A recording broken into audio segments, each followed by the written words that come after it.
बैठी वाला बताई राखी के दिन बीत गई। आई दू गो भाई विशाल सागर आ खेरू सागर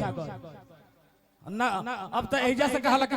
बबीता सागर के रोरा भाई बने तरुआ के भाई पे करी पहले ही पहले टीका करी टीका हेलो हेलो एप्रिल जी टीका करे पकड़ी बादल जी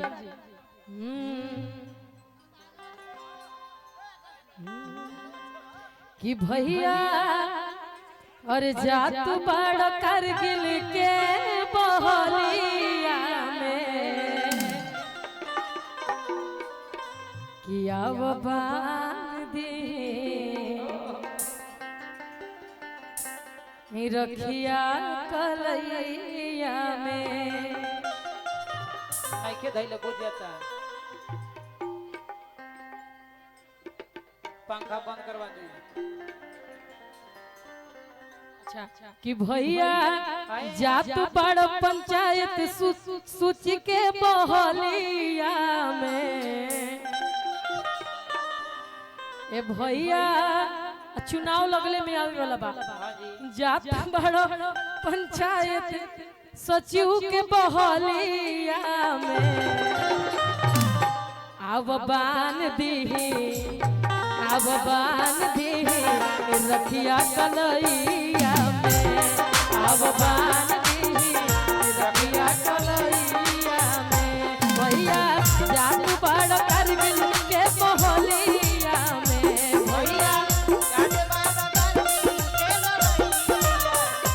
भैया जात बड़ करगिल के बहलिया में अब बान दीही अब बान दीही रखिया कलैया में अब बान दीही रखिया कलैया में अब बान दीही रखिया कलैया में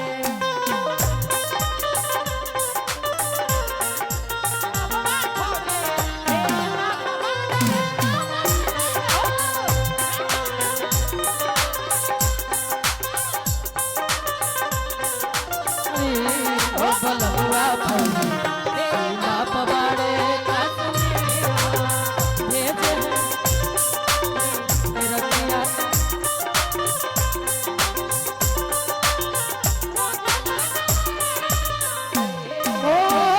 कवनो मुदैया के फेर में न रही हो देशवा के शान भैया तू ही बचई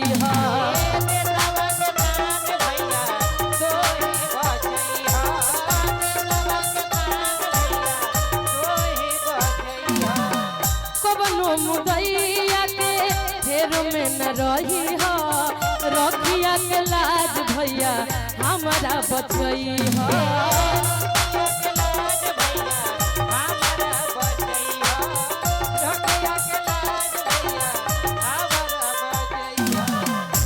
अपना बहिनी के रखी हो हरदम सीनावा में अपना बबीता के रखी हो हरदम सीनावा में अब बान दीही रखिया कलैया में अब बान दीही रखिया कलैया में अब बान दीही रखिया कलैया में अब बान दीही रखिया कलैया में अब बान दीही रखिया कलैया में। बबीता जी एगो आकाश बाबा के बांध दी।